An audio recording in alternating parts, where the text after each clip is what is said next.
Pouvoir, richesse et statut s'accompagnent souvent d'excentricité, mais certains royaux ont poussé cela à un tout autre niveau. D'un empereur qui croyait être en vert à un roi qui a lancé un règne de terreur brutale, l'histoire regorge de dirigeants dont le comportement bizarre défiait la raison. Ces monarques n'étaient pas seulement étranges, ils étaient carrément choquants. Préparez-vous à découvrir les 20 royaux qui étaient au-delà du bizarre. Numéro 20. L'empereur fou Caligula. Y a-t-il une limite à la bizarrerie d'un empereur ? Entrez dans le règne chaotique de Caligula, le leader le plus infâme que Rome ait jamais connu. Caligula, né Gaius Julius Caesar Augustus Germanicus en 12 après Jésus-Christ, a commencé son règne en 37 après Jésus-Christ avec de grands espoirs. Mais les choses ont rapidement pris une tournure sauvage. Imaginez un dirigeant qui, après avoir survécu à une grave maladie, passe d'un souverain prometteur à un tyran avec un goût pour l'absurde. L'une de ses frasques les plus notoires: il adorait tellement son cheval Incitatus qu'il aurait projeté de le nommer consul, un poste politique de haut niveau. Parlait d'un mélange de politique et de folie. Mais la folie ne s'est pas arrêtée là. Caligula a fait construire un pont flottant à travers la baie de Baiae, s'étendant sur plus de 2 miles, juste pour pouvoir monter son cheval dessus, exhibant son défi à la prédiction d'un devin. Sa vie personnelle était tout aussi scandaleuse. Des rumeurs circulaient sur des relations inappropriées avec ses sœurs et une penchant pour des fêtes extravagantes et obscènes. Son comportement erratique s'étendait à l'arène politique, où il humiliait les sénateurs et était connu pour ses actions imprévisibles et violentes. Le règne de Caligula fut de courte durée, ne durant que 4 ans. Ses actions excessives et son mépris flagrant pour les traditions romaines ont conduit à son assassinat en 41 après Jésus-Christ par des membres de sa propre garde. Numéro 19. Le tyran terrifiant de Russie. La jeunesse rend-elle un dirigeant faible ou imparable ? Ivan, né en 1530, a saisi le trône jeune, marquant le début de l'ère tsariste de la Russie. Son début de règne montrait des promesses avec des expansions territoriales significatives, notamment la conquête de Kazan et d'Astrakhan, qui ont étendu l'influence russe en Sibérie. Cependant, le règne d'Ivan a pris une tournure sombre, marquée par des mesures extrêmes et un climat de peur. Il a établi l'oprichnina, une politique d'État qui lui accordait un pouvoir absolu sur certains territoires. Cette époque a vu la montée des oprichniki, sa garde personnelle, notoire pour leur tenue noire et leur application impitoyable de la volonté d'Ivan. Ils ont joué un rôle clé dans le pillage brutal de Novgorod, où des milliers de personnes ont péri sous des accusations de trahison.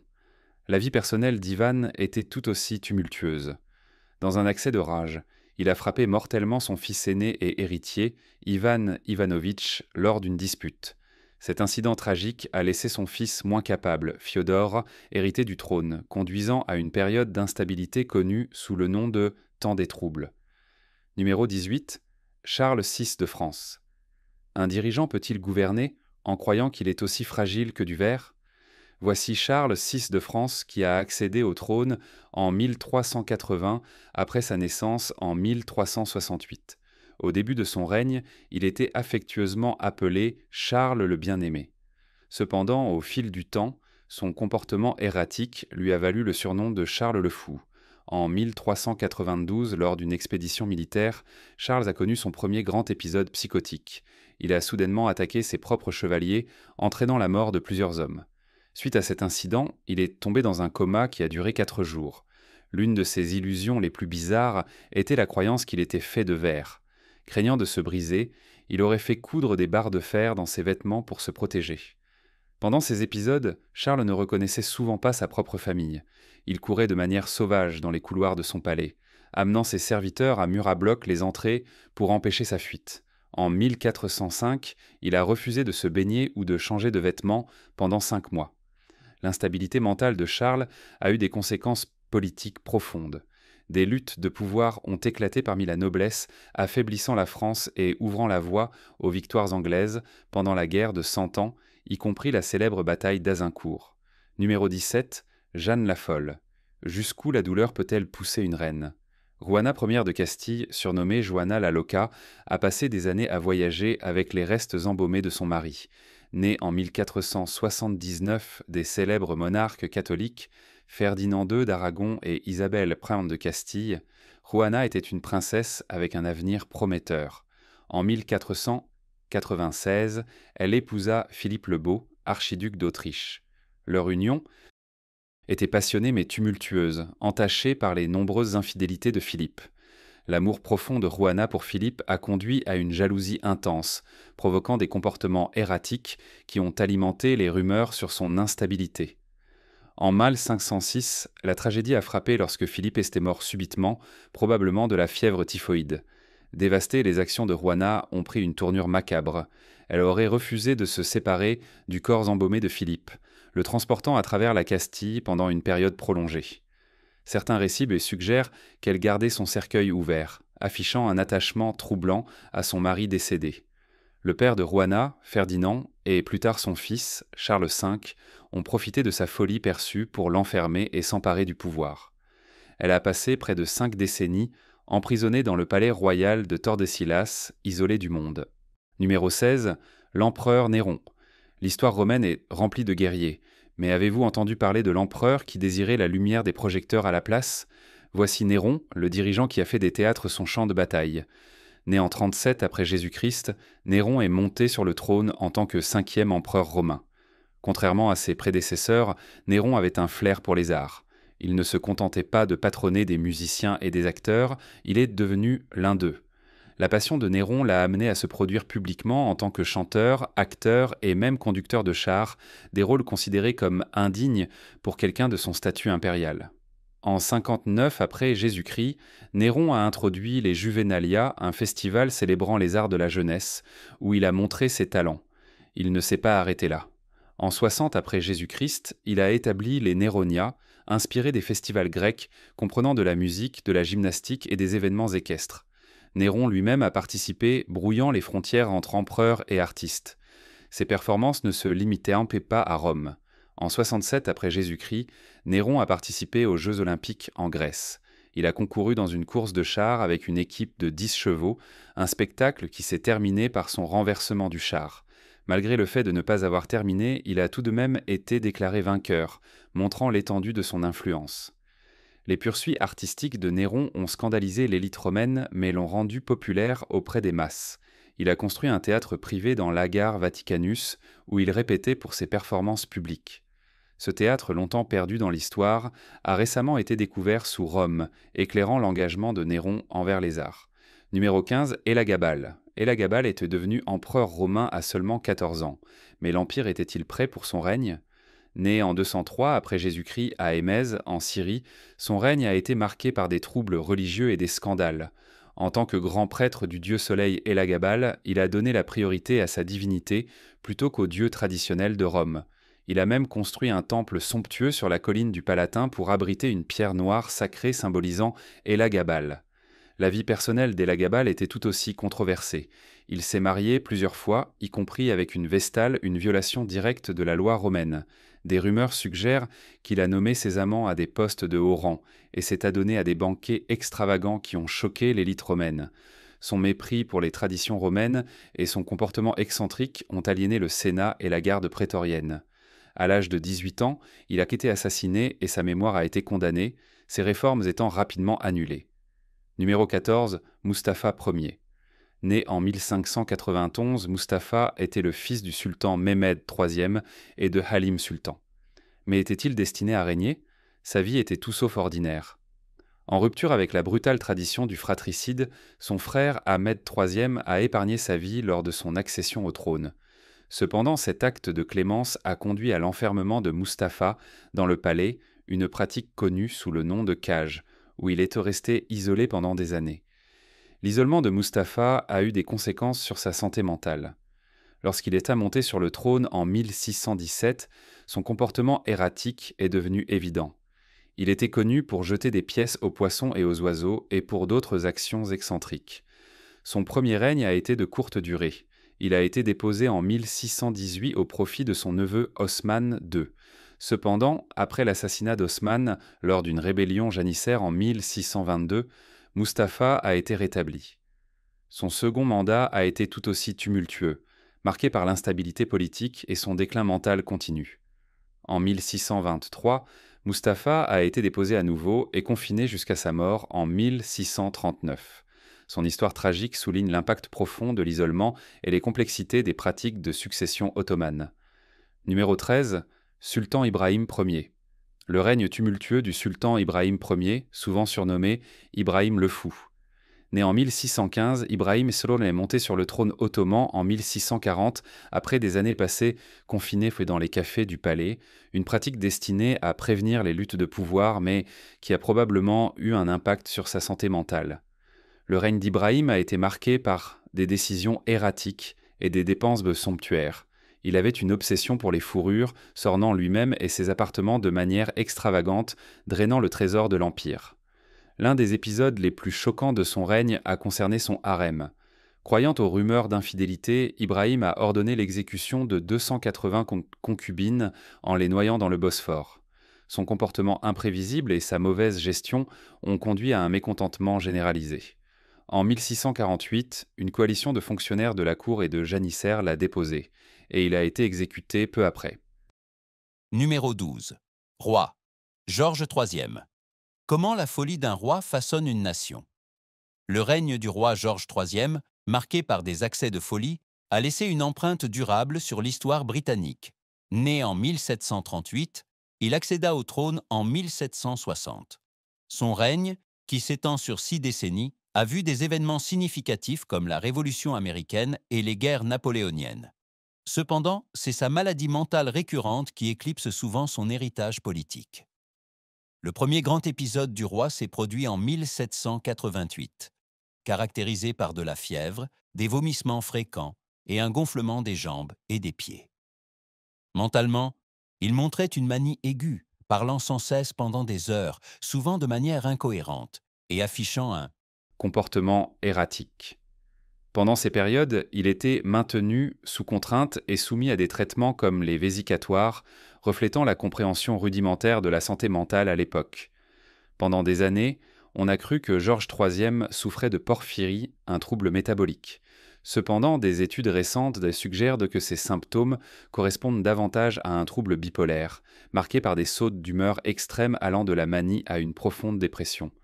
Son état s'est détérioré de façon permanente après 1810, conduisant son fils, le prince de Galles, à assumer le rôle de régent. L'ancien monarque vibrant a passé ses dernières années en retrait au château de Windsor, aveugle, sourd et tourmenté par la démence, jusqu'à sa mort en 1820.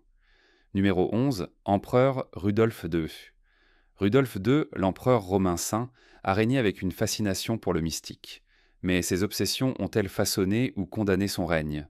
Né en 1552, il monta sur le trône impérial en 1576, transformant sa cour en un sanctuaire pour alchimistes, astrologues et artistes. Contrairement à ses prédécesseurs, Rudolf était plus captivé par les mystères de l'univers que par les affaires politiques. Il a transformé sa cour à Prague en un sanctuaire pour érudits et mystiques, conférant à la ville une réputation de centre de connaissances ésotériques. La curiosité insatiable de Rudolf l'a conduit à s'entourer d'un mélange éclectique de penseurs. Il invita des astronomes renommés comme Tycho Brahe et Johannes Kepler, qui ont réalisé des avancées significatives dans notre compréhension du cosmos. Des alchimistes tels que Edward Kelly et John Dee ont également été accueillis alors que Rudolf cherchait à découvrir les secrets de la transmutation et de la vie éternelle. La cour de l'empereur n'était pas limitée aux scientifiques. C'était un creuset d'art et de mysticisme. Des artistes comme Giuseppe Arcimboldo, connu pour ses portraits imaginatifs utilisant des objets comme des fruits et des fleurs, ont trouvé du patronage sous le règne de Rudolf. La fascination de l'empereur pour l'occulte l'a également conduit à collectionner des artefacts rares, créant un cabinet de curiosité qui reflétait ses intérêts divers. Cependant, la préoccupation de Rudolf pour l'arcane a eu un coût. Sa négligence des devoirs politiques a conduit à des troubles au sein de l'Empire et son comportement erratique a soulevé des inquiétudes quant à sa stabilité mentale. En 1611, il fut contraint d'abdiquer en faveur de son frère Matthias, marquant une fin tumultueuse à son règne. Préparez-vous pour le sujet mystique d'aujourd'hui. Vous regardez la royale qui était au-delà de l'étrange, et oui, c'est un euphémisme. Elle portait de l'or comme une déesse, mais son visage, couvert de croissances roses pulsantes, ressemblant à des extraterrestres dont personne n'osait parler. Était-ce une maladie, une malédiction, ou un rituel de beauté tordu de l'élite ? Son regard écarquillé semble moins royal et plus terrifié, comme si elle savait quelque chose que les autres ne savaient pas. Qui était-elle? Et pourquoi cela n'a-t-il jamais été dans les livres d'histoire? Partagez vos pensées ci-dessous et n'oubliez pas de mentionner le hashtag sujet mystique. Numéro 10. Roi Carlos II. Carlos II d'Espagne a régné de 1665 à 1700, mais son destin était-il scellé avant sa naissance? Né en 1661, il était le dernier souverain habsbourgeois d'Espagne, une dynastie infâme pour sa consanguinité. Cette pratique a conduit à la célèbre mâchoire habsbourgeoise, une déformation faciale prononcée. Carlos exemplifiait les effets néfastes de cette consanguinité. Sa santé était fragile dès sa naissance. Il ne parla pas avant 4 ans et ne put marcher avant 8 ans. Tout au long de sa vie, il souffrit de divers maux, dont l'épilepsie et l'impuissance le rendant incapable de produire un héritier. Les déficiences cognitives de Carlos rendaient un peu la gouvernance difficile. Il avait du mal avec les tâches de base et était souvent manipulé par les factions de la cour. Son incapacité à produire un héritier a conduit à une crise de succession, plongeant l'Europe dans la guerre de succession espagnole après sa mort en 1700. Le règne de Carlos a vu des efforts pour stabiliser le pouvoir déclinant de l'Espagne. Cependant, ses difficultés personnelles ont éclipsé ses efforts, lui valant le surnom d'El Hechizado ou le Maudit, car beaucoup attribuaient son état à des causes surnaturelles. Numéro 9. Empereur Ferdinand Ier. Ferdinand Ier d'Autriche a connu un règne marqué par la maladie. Alors pourquoi est-il surtout connu pour son amour des boulettes? Né en 1793, il était le fils aîné de l'empereur François II et de Marie-Thérèse de Naples et de Sicile. En raison de la proximité génétique de ses parents, qui étaient point des cousins germains doubles, Ferdinand a souffert de nombreux problèmes de santé dès sa naissance. Il avait une hydrocéphalie, une condition provoquant un grossissement de la tête dû à une accumulation de liquide, et une épilepsie sévère, subissant apparemment jusqu'à 20 crises par jour. Ces maux ont entraîné des retards de développement, il a mis du temps à marcher et à parler, et son discours est resté altéré tout au long de sa vie. Malgré ces limitations, Ferdinand accéda au trône en 1835. Cependant, sa capacité à gouverner était considérablement entravée, conduisant à un conseil d'advisors gérant effectivement l'Empire. Une anecdote populaire met en lumière le comportement enfantin de Ferdinand. Désirant des boulettes aux abricots, hors saison, son chef lui fit savoir que les abricots n'étaient pas disponibles. Frustré, Ferdinand aurait déclaré « Je suis l'empereur et je veux des boulettes ». En 1848, au milieu de bouleversements révolutionnaires, Ferdinand abdiqua en faveur de son neveu, François-Joseph. Il passa ses dernières années à Prague, menant une vie tranquille jusqu'à sa mort en 1875. Numéro 8. Roi Vlad III. Comment les méthodes brutales d'un prince du XVe siècle ont conduit à la création de l'un des personnages les plus infâmes de la littérature, la vie de Vlad III, communément connu sous le nom de Vlad l'Empaleur, dont le règne de terreur a non seulement défendu sa patrie, mais a également inspiré la légende de Dracula.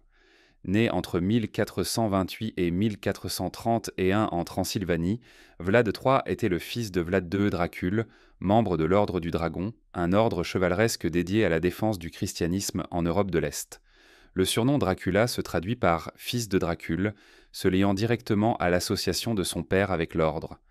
Pendant sa jeunesse, Vlad et son frère Radu ont été retenus en otage par l'Empire ottoman, une pratique courante pour garantir la loyauté de leur père.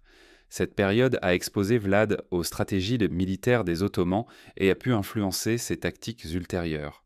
Vlad III a régné sur la Valachie, une région de l'actuelle Roumanie, pendant 3 périodes distinctes entre 1448 et sa mort en 1477.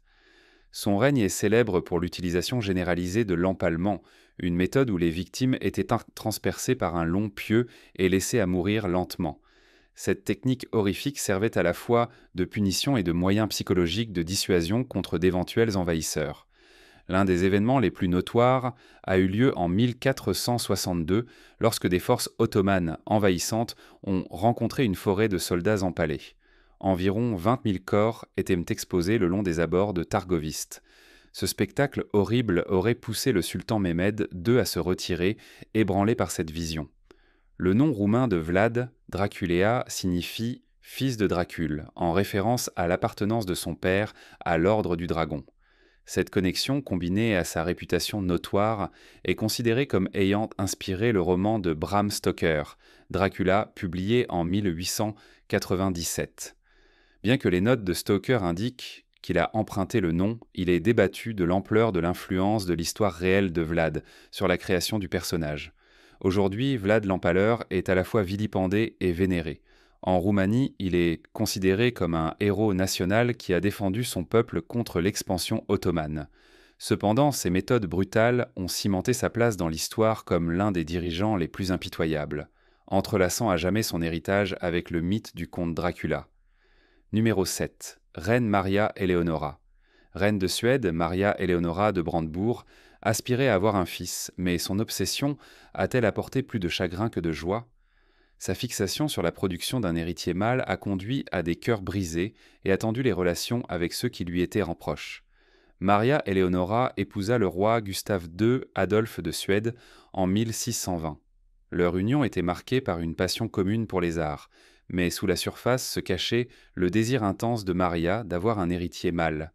Cette obsession s'est intensifiée après la perte de leurs 3 premiers enfants, une fille morte en bas âge et 2 fils mort-nés. La pression pour sécuriser la dynastie pesait lourdement sur elle. En 1626, Maria donna naissance à une fille, Christine. Au départ, en raison de l'apparence robuste du bébé, il y a eu une brève méprise selon laquelle elle était un garçon. Lorsqu'elle réalisa que l'enfant était une fille, la déception de Maria était palpable. Elle aurait déclaré « Cette réaction a mis en évidence son désespoir profond de ne pas avoir d'héritier mâle. » Tolleyton.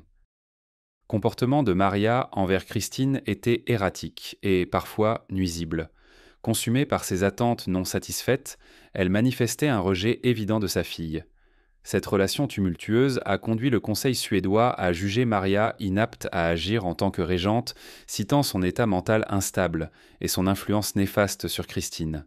La mort de Gustave II, Adolphe en 1632 pendant la guerre de 30 ans, plongea Maria dans une profonde tristesse. Elle insista pour garder son corps non enterré pendant plus d'1 an, visitant souvent et caressant le cadavre, inconsciente de sa décomposition. Ce deuil prolongé a encore tendu sa relation avec Christine, qui était soumise à un environnement enveloppé de chagrin perpétuel. La vie de Maria sert de rappel poignant de la façon dont les désirs personnels et les pressions sociales peuvent s'entrelacer, conduisant à une profonde discorde personnelle et familiale.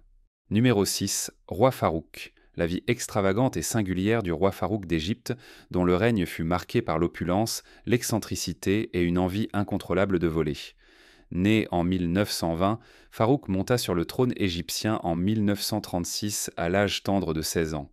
Son règne précoce était plein de promesses, mais il ne fallut pas longtemps pour que son style de vie somptueux et ses habitudes étranges éclipsent ses devoirs royaux. Les indulgences de Farouk étaient légendaires. Il était connu pour son appétit insatiable, consommant apparemment des repas extravagants et ingurgitant 30 bouteilles de soda par jour. Ces dépenses extravagantes à travers l'Europe faisaient parler d'elle sur tout le continent, alors qu'il amassait une vaste collection d'objets de luxe, des vêtements fins aux antiquités inestimables. Malgré sa richesse immense, Farouk avait un penchant notoire pour le vol. Sa kleptomanie ne faisait pas de distinction. Il dérobait des objets à la fois triviaux et significatifs. Un incident infâme impliquait le Premier ministre britannique Winston Churchill. Lors d'un dîner en 1943, Farouk admirait la montre de poche de Churchill, un héritage familial offert par la reine Anne à l'ancêtre de Churchill. À la fin de la soirée, la montre avait disparu pour être discrètement restituée plus tard, Farouk balayant cela comme une blague de mauvais goût. Le comportement erratique de Farouk et son détachement des besoins de son peuple ont conduit à un mécontentement généralisé. Ses sympathies pro-Axe pendant la Seconde Guerre mondiale l'ont encore aliéné de ses sujets et des alliés.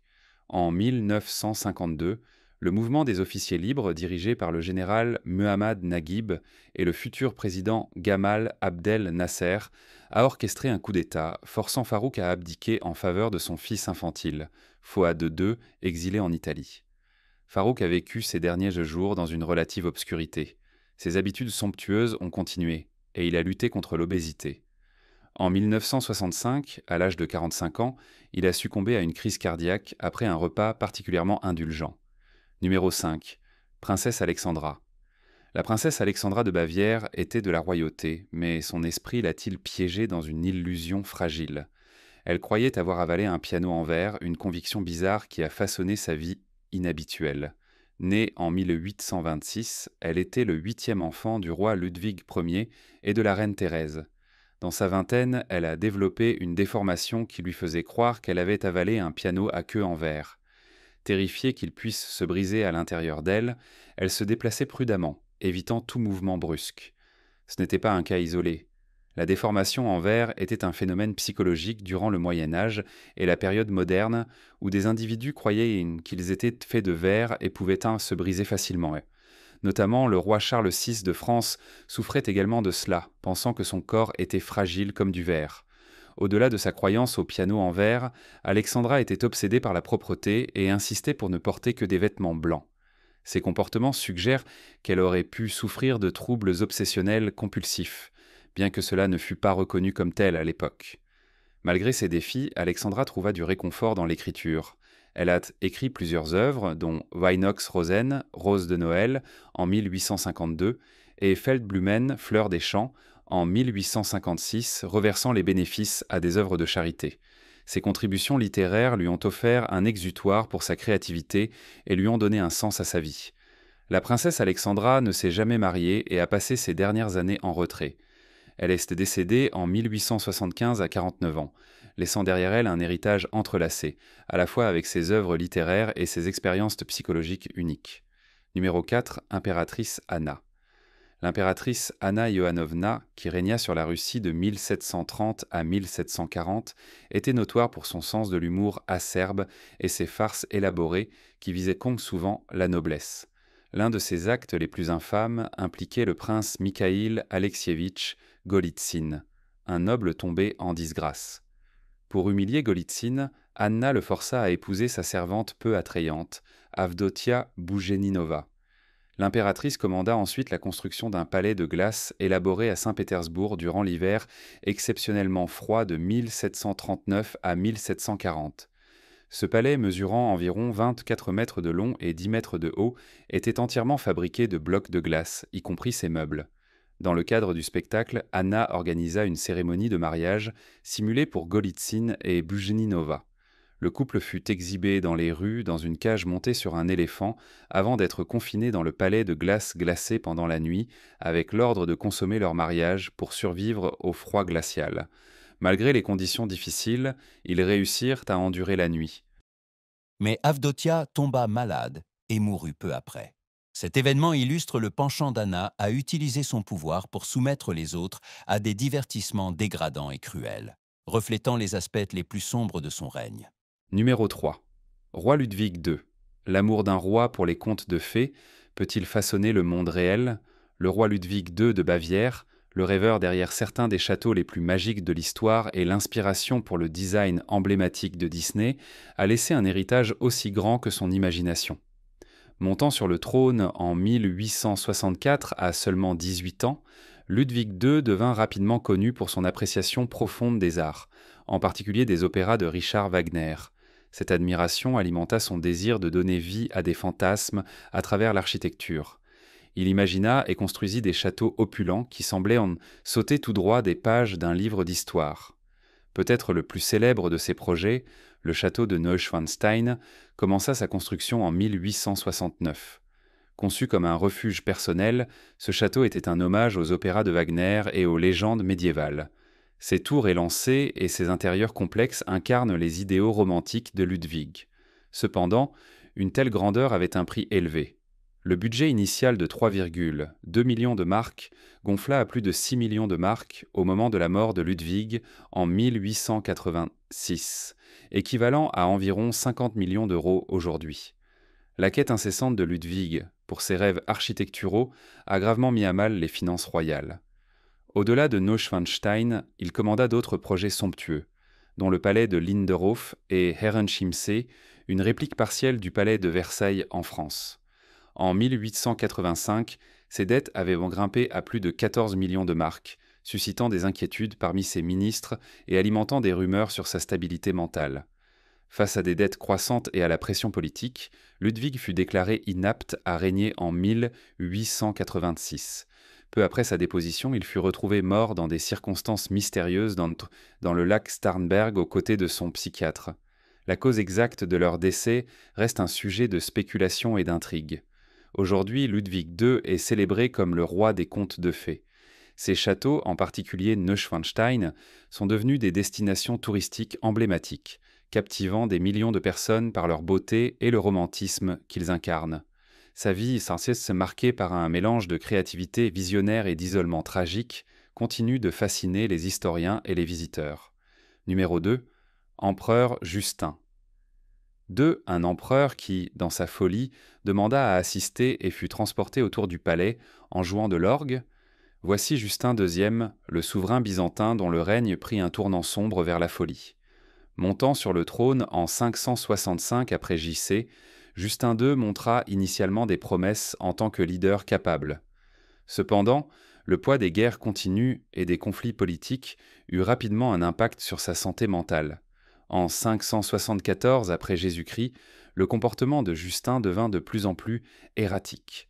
Les récits historiques le décrivent agissant comme un animal sauvage, mordant ses serviteurs et tentant de se blesser. Pour prévenir l'automutilation, il fut confiné à un trône mobile et apaisé par de la musique d'orgue continue. Reconnaissant son incapacité, l'impératrice Sophie et le général Tibère intervinrent pour gérer les affaires de l'Empire.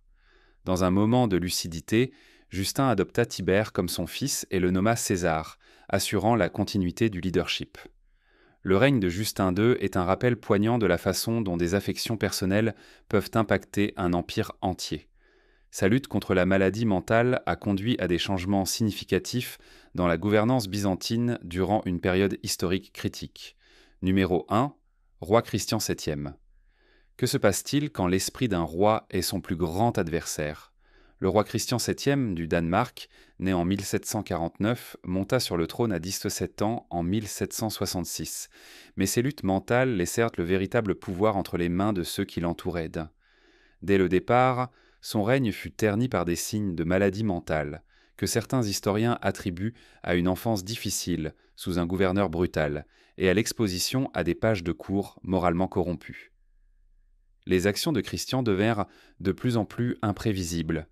Il était connu pour agresser physiquement ceux qu'il n'aimait pas et pour s'engager dans des démonstrations publiques inappropriées, comme sauter par-dessus des courtisans qui lui faisaient une révérence. Certains récits suggèrent même qu'il avait des comportements compulsifs, y compris une masturbation excessive. En 1768, Johann Friedrich Strunz, un médecin allemand, fut nommé médecin personnel de Christian. Reconnaissant les vulnérabilités du roi, Strunzi gagna rapidement de l'influence, devenant de facto le dirigeant du Danemark de 1770 à 1772. Durant cette période, il mit en œuvre de nombreuses réformes progressistes, notamment l'abolition de la torture et la promotion de la liberté de la presse. La relation étroite de Strunzi avec la reine Caroline Mathilda, épouse de Christian, entraîna un scandale généralisé. Leur prétendue liaison, couplée à l'ascension politique rapide de Struensee, alimenta le ressentiment parmi la noblesse danoise. En 1772, un coup d'État entraîna l'arrestation et l'exécution de Struensee, et Caroline Mathilda fut exilée. Suite à ces événements, le rôle de Christian VII devint de plus en plus cérémoniel. Le véritable pouvoir se déplaça vers sa belle-mère, la reine douairière Juliana Maria, et d'autres fonctionnaires de la cour. Christian resta roi de nom jusqu'à sa mort en 1808, mais son état mental l'empêcha de régner efficacement. Merci d'avoir regardé Les rois qui étaient au-delà de la normalité. Si vous avez apprécié ces récits royaux bizarres, n'oubliez pas de liker, de vous abonner et d'activer la cloche pour plus d'histoires étranges. Quel roi vous a le plus choqué ? Faites-le nous savoir dans les commentaires. À la prochaine pour d'autres histoires étranges et merveilleuses.